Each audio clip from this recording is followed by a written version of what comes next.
CHÉOS exists to improve health outcomes for BC, Canada, and the world. Learn more at chaos.ubc.ca.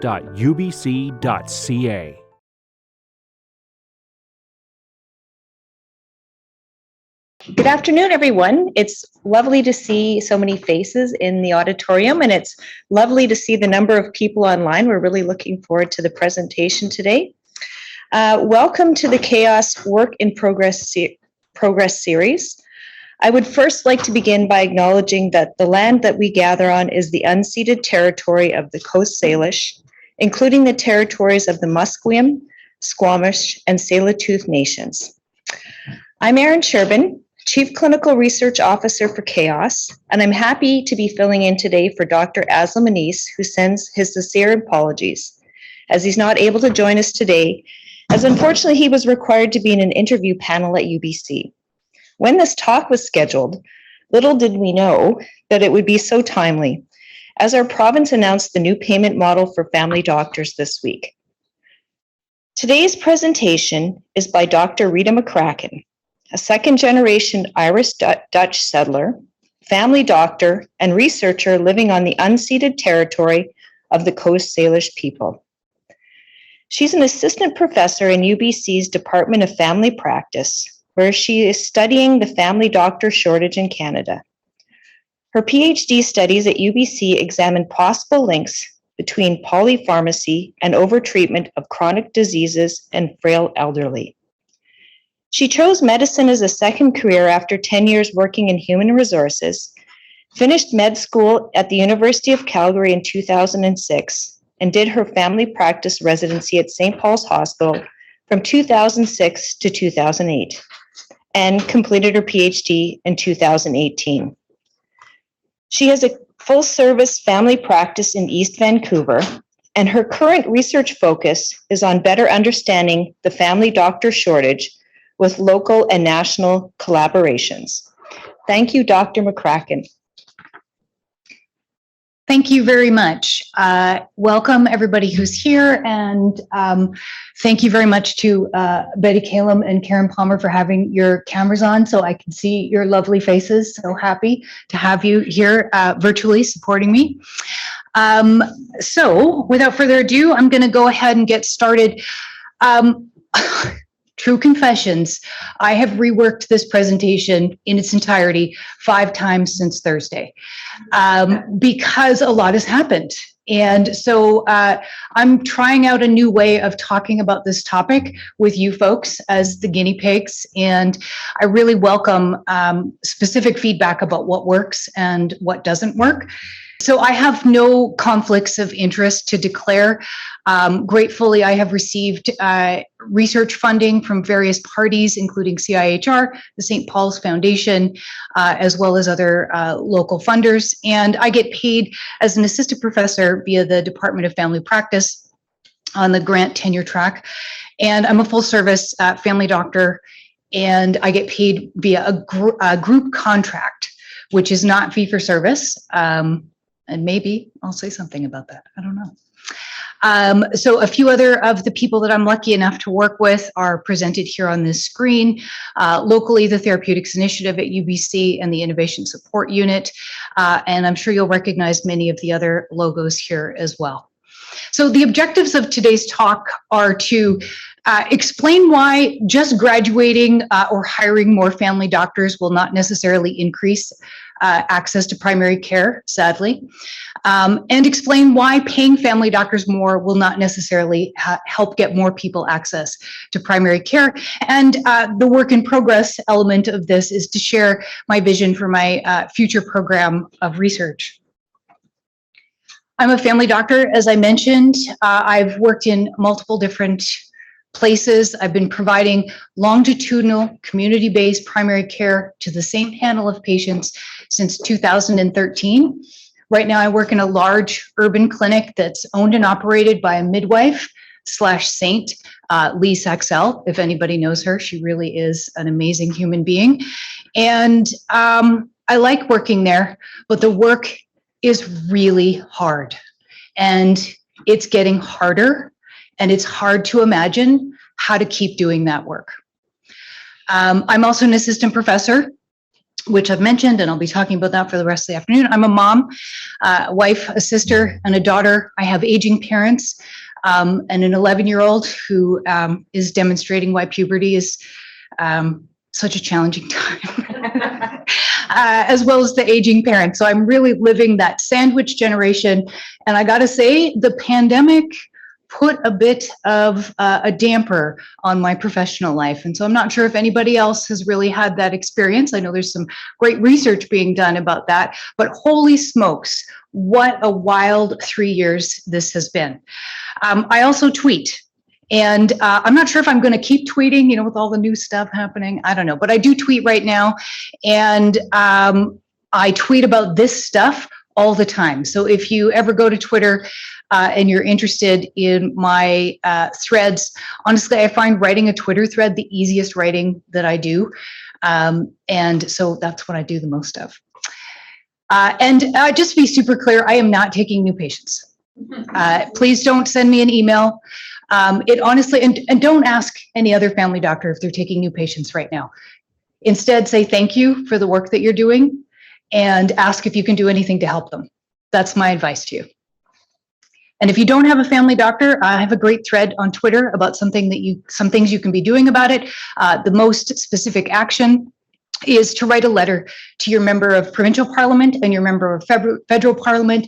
Tell them your story and tell them you need evidence-based, globally funded solutions to help get the access that you and your family need.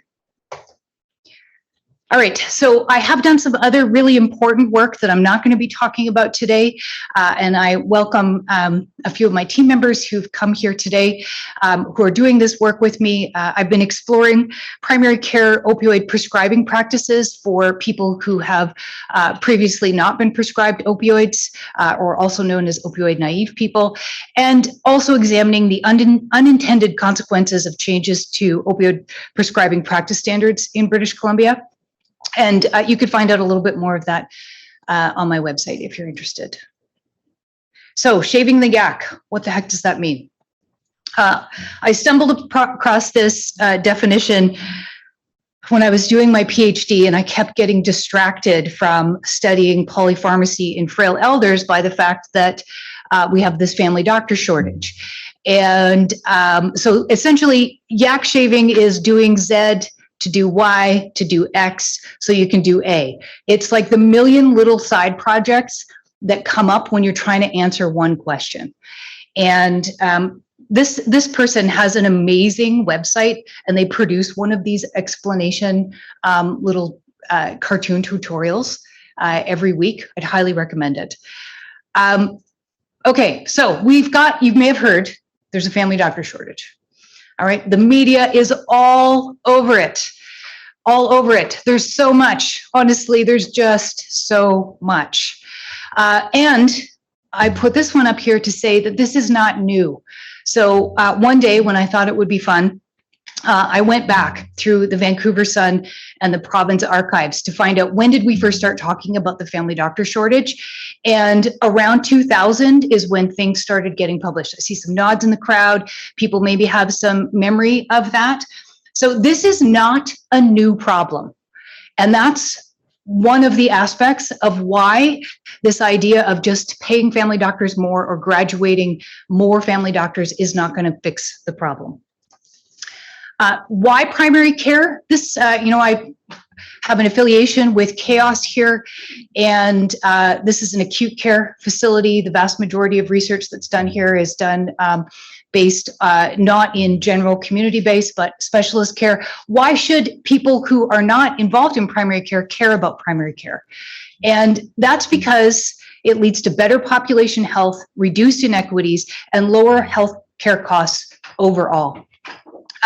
This work was initiated by Barbara Starfield, first started publishing about it in 2005. This is a great, if you've never read this paper from the Millbank Quarterly, I'd highly recommend it as a good place to get started. All right, so I've been around St. Paul since 2006. Doing my residency, trying to find my way from one part of the building to another, having a chance to interact with the great programs that we have here. And very early on, probably because I came to medicine a bit late and had a little bit of business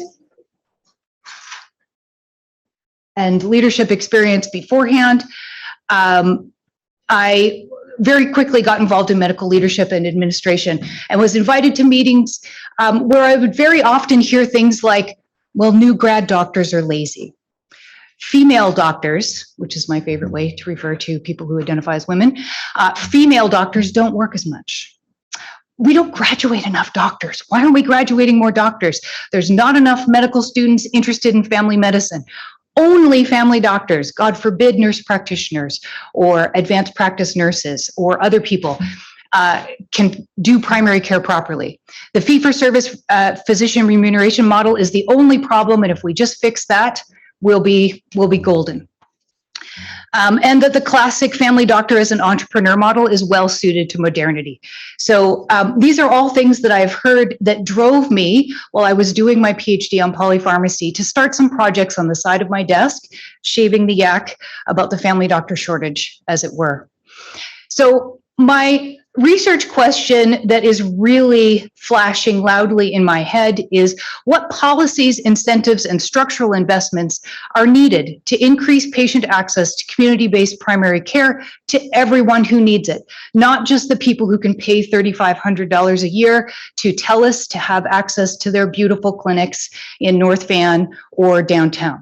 So how do we get primary care to everybody? And what do we need to do? So boiled down, that's why can't I find a family doctor?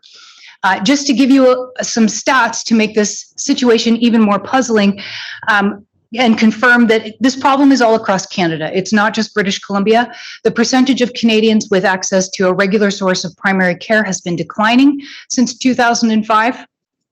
Interestingly, the per capita number of family doctors has been increasing since that same time. And British Columbia has the highest number of family doctors per capita than anywhere else in this country of Canada. So what on earth is going on? Theoretically, we just take the population, we divide it by an appropriate practice size per family doctor, and we get the number of family doctors that we need, right? Fortunately, the Ministry of Health this week provided us with that number of the appropriate size practice. It's 1,250 patients. And that number is unfortunately not based in any literature. There is no good one source for what is the appropriate sized patient panel, and I'll get into why that is. There's a lot of factors we need to consider. So we should only need 4,400 family doctors. And we have 6,800 licensed family doctors in British Columbia. Why do we have a shortage? So let me give you a school analogy that I'm going to come back to again and again. So let's imagine that we graduated some teachers, gave them some great education. And then we said to them, okay, we're going to pay you, for the most part, we're going to pay you per student, per lesson, and we'd like you to take that money and go start your own school. And with that, you're going to teach the kids, but you're also going to need to set up the entire school, the IT system, all your records. You're going to need to make sure that you adhere to all the regulations and curriculum requirements provincially, and you're going to need to hire any extra staff that you need. Got a kid who can't learn how to read at the same speed as everybody else? You better find somebody to help them if you don't have time to do that. Need somebody to answer the phones for you? Better find somebody to do that. So we're asking, it's as if we're asking teachers to use the money that we give the individuals to set up the whole public school system. Now, if we actually set up public schools that way, we would be outraged, and there would be 1 million kids who didn't have access. So why are we okay with primary care being set up this way?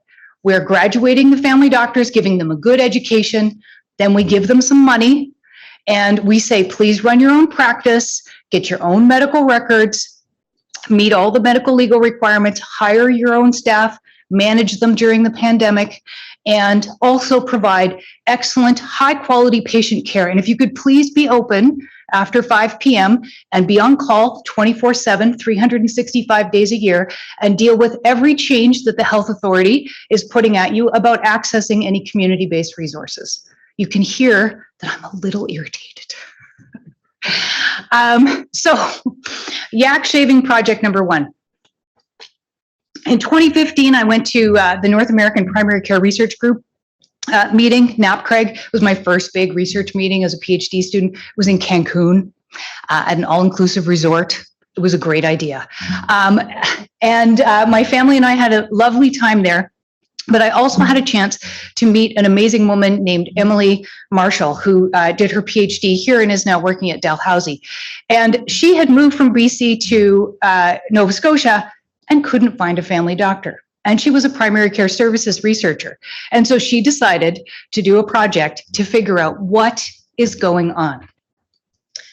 And I'm going to get to that in a second, but I just want to take a little diversion here to say, family doctors are the Swiss Army knife of the medical profession. We can do pretty much anything. Sometimes we might need a little bit of extra training. We're definitely not as specialized in the special services that our specialist colleagues are, absolutely, but we can do operations. I grew up in Rocky Mountain House, Alberta, where my tonsils were taken out by a family doctor who, did his rounds in the hospital in the morning, saw patients, and then came back and did some surgeries in the afternoon. There's GP anesthesia. There's all these things. We can do so many jobs. It's not just seeing patients in the community to talk to you about your longstanding depression or your sore feet or the fact that you're getting bullied at work and you just can't get out of bed in the morning. So there's all of these things that family doctors can do, and they are doing them now. That's the thing.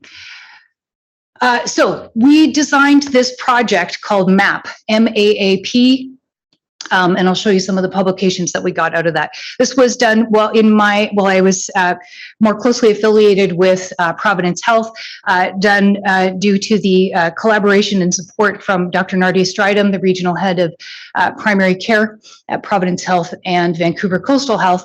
And basically what we wanted to do was to find out from family doctors, what are you actually doing? If you're not seeing patients the way that we have always assumed that family doctors are seeing, where they show up 5 days a week in their office, they see 1,250 patients over their lifetime, they never get sick, they never die, God forbid, and you just continually provide this level of service that is always going to be great. And so we used Dr. Marshall's, we modified Dr. Marshall's survey tools. I mean, honestly, what Emily did, there's only 800 family doctors at the time in Nova Scotia. She made a 2-page fax survey and she faxed it to all 800 family doctors, and God knows why, but 89% responded. She had an 89, so all of a sudden she was able to see what is going on with family doctors. So we did a version of that by repurposing the credentialing survey that is a requirement up until very recently. It was a requirement every year that every Department of Family Practice needed to ask every family doctor almost all of the same questions that Emily had. Was, where's your office? How many hours do you work a week? How many patients do you see on average? Are there any special populations that you focus on?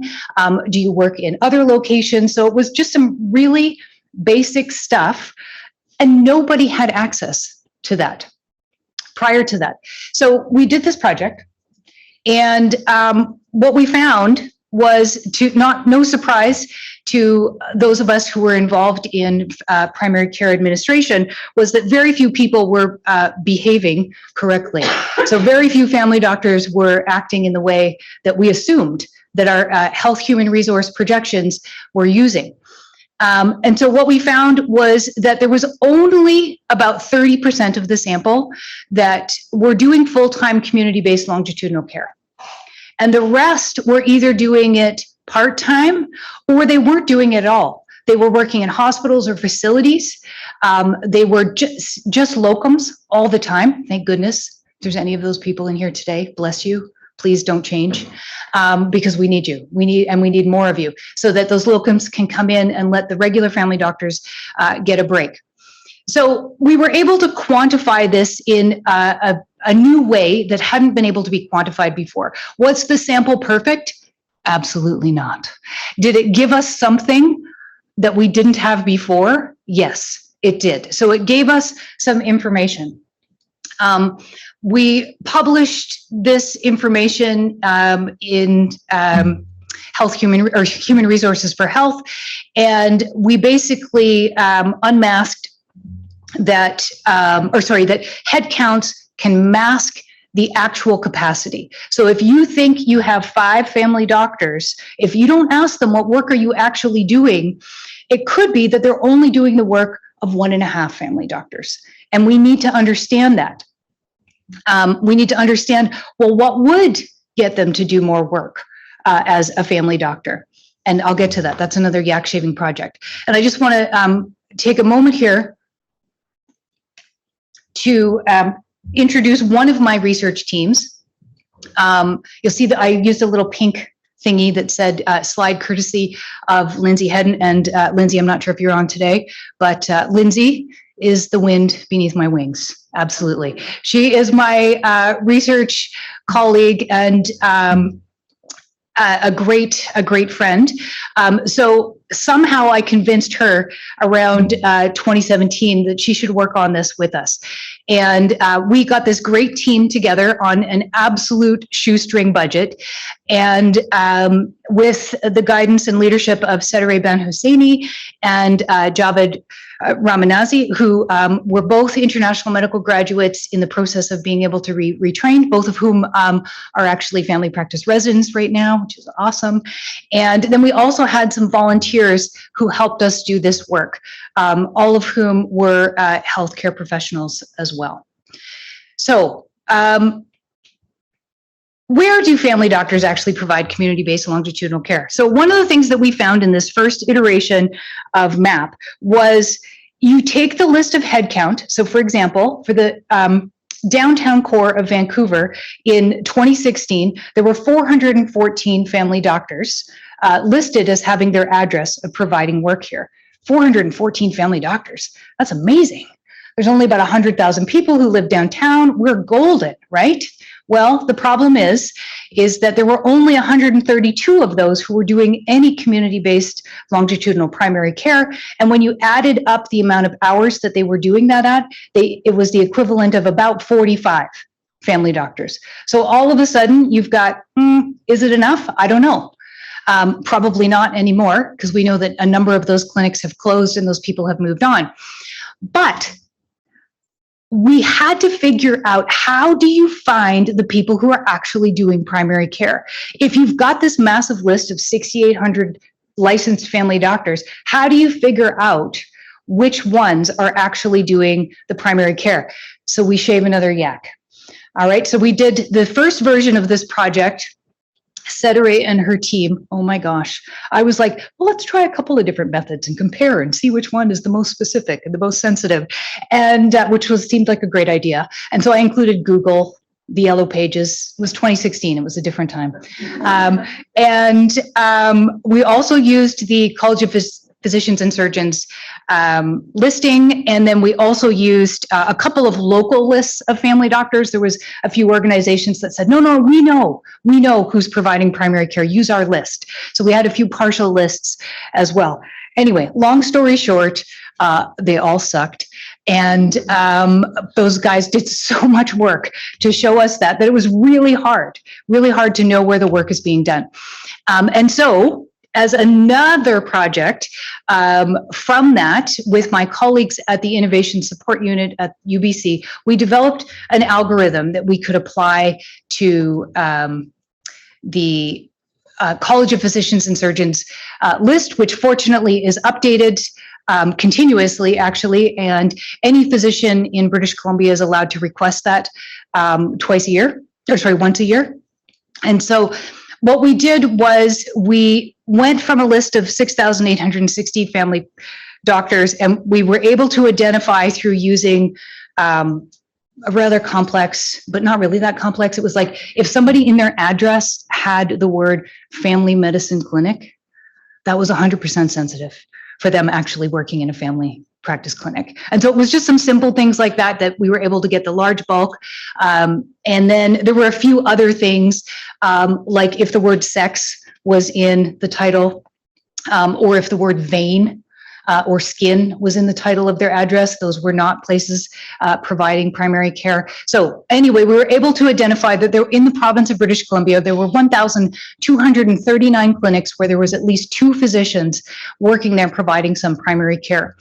And I'm glad to say that we were able to share this with the Ministry of Health because they had recognized that they were also having trouble figuring out where actually is primary care being delivered. We use these tools to also make an interactive map. So if you wanted to know in Northern Health, where are the places that are providing primary care, we did a little bit of extra a description of those as well. Like, is it a community health center?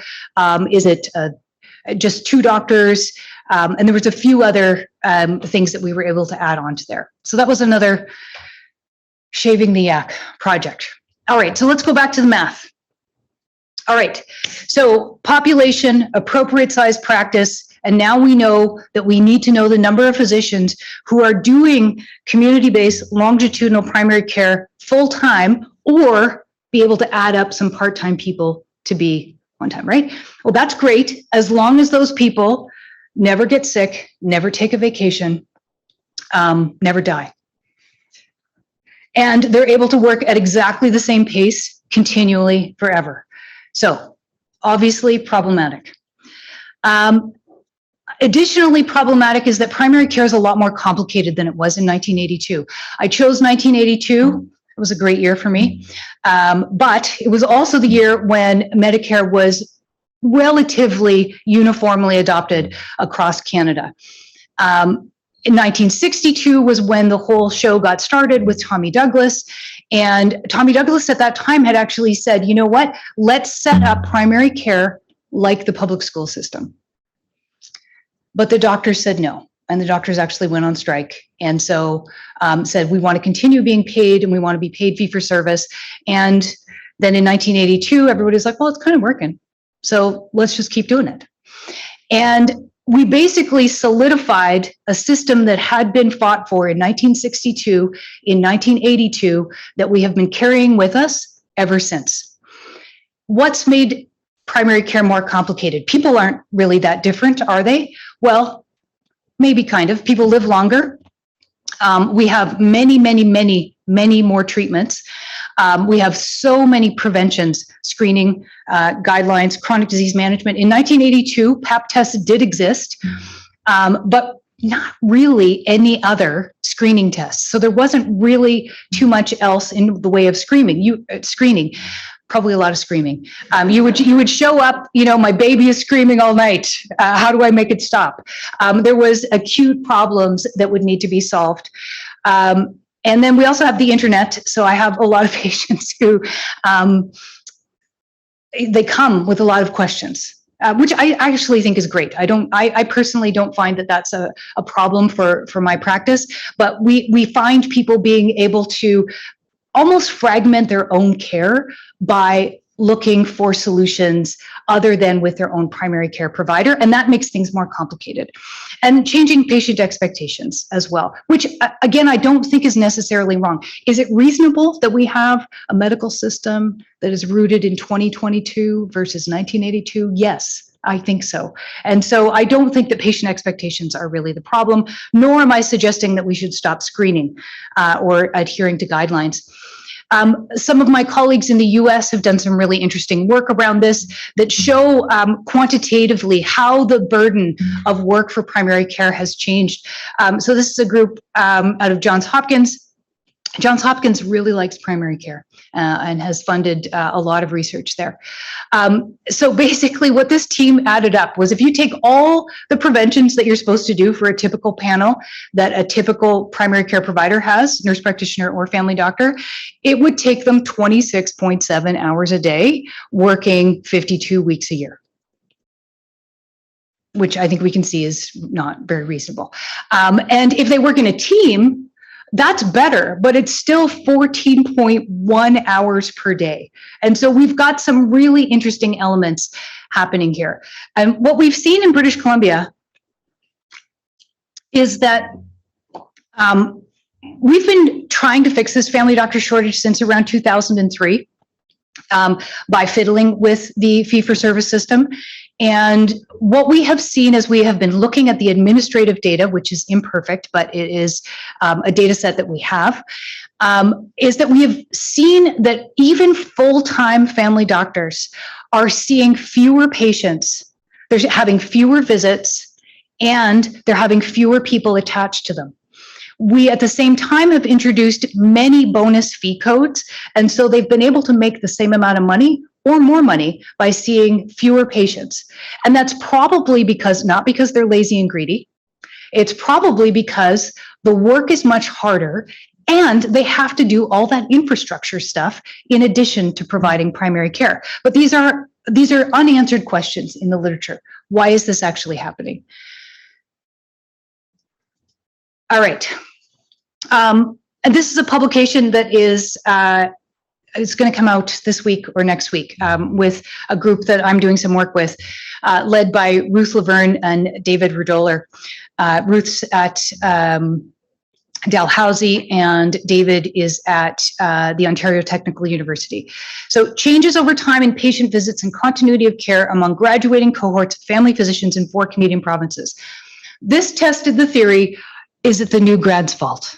Is it because they are just so focused on their avocado toast and everything else that those lazy millennials do? And what we found in looking at the administrative data is that no, that's not the case. They are working very hard. In the MAP work that we did, we found, in fact, that the younger cohort of physicians, earlier to practice cohort physicians, were working on average 4 hours more a week than their older colleagues.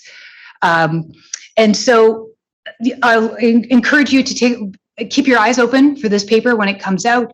And if you are on Twitter, check out the ECPC Twitter handle, which updates everything. So Ruth and her team have been studying the practice patterns among early career primary care physicians and the workforce planning implications, and they have a ton of publications that have come out about that. So, all right, so what if family doctors in BC, what do they say that they need to be able to do this? And the new payment model that came out, that we're going to get to talking about, is theoretically, was created by the voice of family doctors. The process by which those voices were included is not super transparent, and so we're not sure about what kind of sampling happened with those voices, but that is definitely part of the communications that this new family practice payment model was designed by family doctors. So in 2018, though, we asked our large sample of family doctors, what would it take for you to do more of this community-based primary care? And what they said was, they said 78% of respondents said that there needed to be a massive overhaul of how primary care was organized. Particularly alternative payments and non-entrepreneurial models were highly desirable, more desirable for people in the first 10 years of their practice and for physicians who had already left traditional practice. They'd already said, I don't want to do this classic process anymore. I'm going to go be a hospitalist, or I'm going to have some panels at long-term care. And so those people were telling us what we wanted. We don't want to run our own business, and we don't want to get paid fee for service. And so we published that in CMAJ Open about a year and a half ago.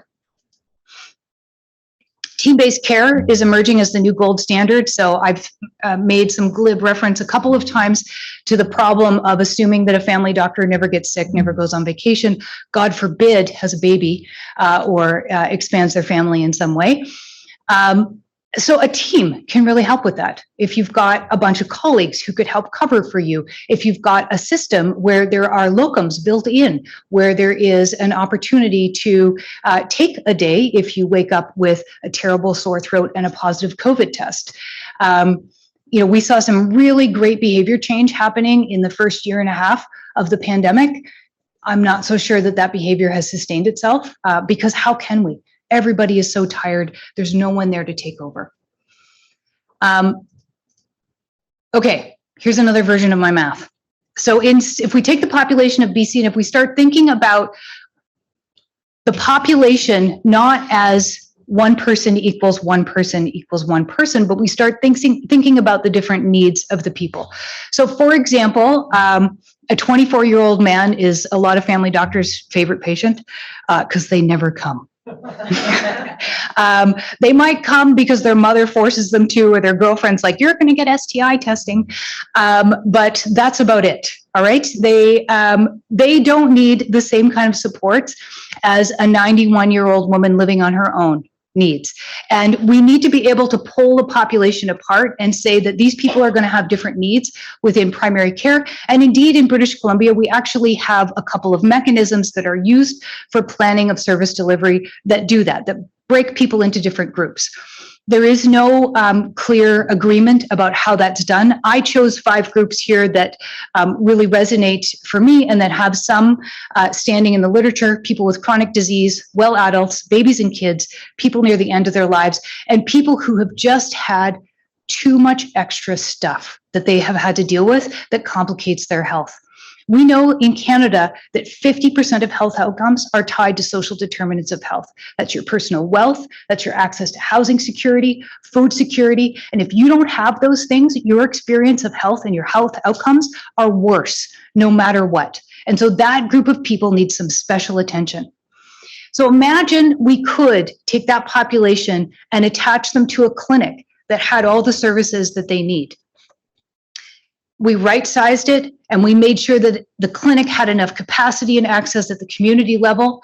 It would give us the number of family doctors we need. It would give us the admin and practice facilitation staff. Gone are the days of the family doctor on hold with the IT company to try to figure out why one of 9 million things are not working with the IT system.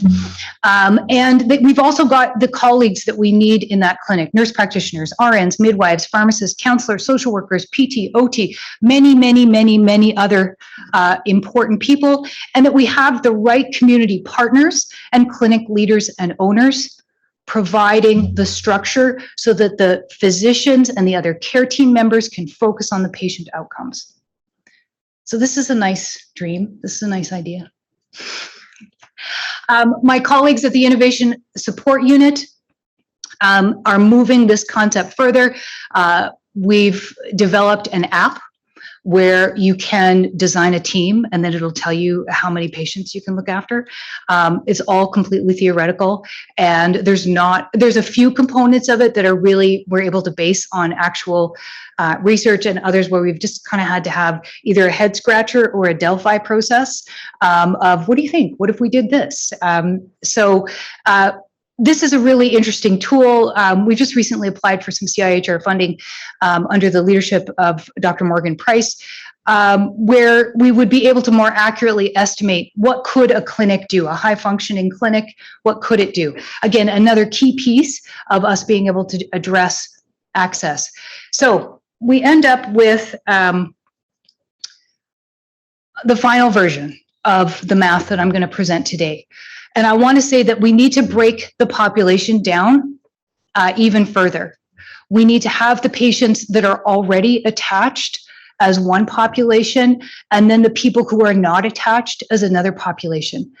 When I see a patient who hasn't seen a family doctor in 4 or 5 years, that's not a 15-minute visit, which, by the way, is a very long visit in primary care in British Columbia. 15 minutes is very long. That is a series of multiple visits. There's trust building that needs to happen. That's not going to happen automatically. I need to understand what that person's acute issues are, what their chronic issues are, what their health issue, what their health story is, what their wishes as a person are, what extra things are going into that person's life. Can they afford to pay for the medications that I'm going to prescribe? All those things need to happen and need to develop. I have that in my head for the patients I know. And that's probably where the magic of primary care comes from, is having that relationship of somebody, understanding a person in their longitudinal context, in their whole life, and being able to say to them, you know what, I remember 2 years ago, you had that bad cold, and do you remember you ended up in hospital 2 days after you came to my office. So I'm going to send you home today with an antibiotic prescription. And if you get sick like that again, you're going to start taking those antibiotics, and we're going to see if we can avoid a trip to the hospital. So that's a classic intervention that can happen in primary care where you have a longitudinal relationship. So further, we've got these nice clinics here, the right size clinics, and they are further modified by the administrative burdens put upon the clinics, the access to specialists. So if I'm able to quickly answer a question from a specialist colleague versus needing to put somebody on an 18 to 24 month wait list to get some advice, that is significantly going to affect the capacity to be able to deal with that problem. Access to community-based resources, so access to home care, is incredibly difficult. Incredibly difficult. Getting a home care nurse to call me back, it's maybe happened 5 times in my 15 years of practice. And it's not because those home care nurses don't care about primary care, it's because they are running as fast as they can. So we're everywhere stretched in the healthcare system, but we need to acknowledge that those stretches in other places are having impacts. And so just providing a new lump of money or a new clump of doctors is not necessarily going to give us the answers. So let's go back to the school analogy. Remember our teacher. What do we think we actually need? What we need is we need money, for sure. The healthcare system needs money. And that money should be directed towards clinics, which will then pay the doctors or the teachers. I'm just going to jump to the medical analogy now and skip the school. So we're going to give the money to the clinics, who are then going to pay the doctors, or maybe the doctors get their own specific payment from the government, but the school, the clinic, is going to get that money to run, so it doesn't need to funnel through the family doctor in order for the primary care infrastructure to happen. They can focus on providing patient care. The funding for the clinic takes care of the infrastructure. There's a shared understanding of how we're going to adhere to medical legal requirements, and there's a team that gets managed, not specifically directly by the doctors. So this is the dream. And there has been some good work done in Canada already. Dominic Rannick from the University of Alberta published this paper in 2017 that went through the different payer types. The fee-for-service system is type 1. The new payment system that we're going to talk about in a minute is either type 2 or kind of type 3 maybe. And type 4 is what I'm talking about, where you've got funding going to the clinic, and then there might be a separate way that physicians are getting funded. But there is not this streaming of money through the doctors to pay for the infrastructure. So what's likely to improve primary care access? Funding the clinics, having clinics that serve a specific geography. There's this line of thinking that, oh, we should have special clinics for special people. And again, let's go back to the school system. Remember how we used to have special schools for special kids? And yeah, they need more resources, but we were able to see that those kids did better if they were integrated into the regular school system. And I wonder if we might not see that as well with primary care. Now, there's a lot of work to be done, and I also want to say I do not for 1 second think that there is adequate funding to public education. Okay, I fully acknowledge, I think it is preposterous that we just announced that a senior teacher finally is making more than $100,000 a year. How do any of them live in Vancouver? I don't understand it. A junior teacher starts at $56,000. That's preposterous. So I'm just using the analogy for us to think about these systems that we have of services that we think are essential.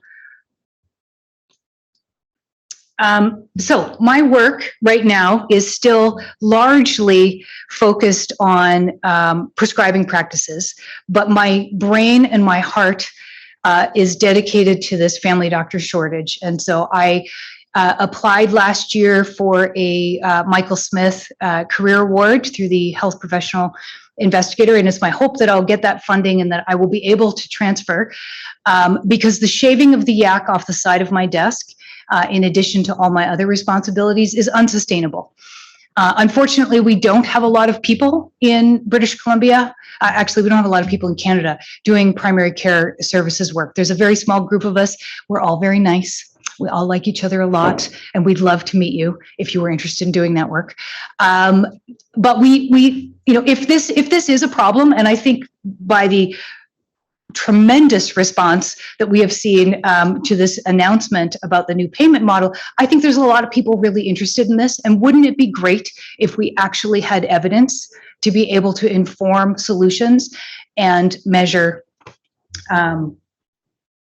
what works and what doesn't work? So these are two of the projects that I have proposed that if I get funded, I will hopefully be able to work on. So the new family doctor payment model, I'm not going to say much about it because I'm going to switch over to questions now. And yeah, so thank you very much for listening to all of that.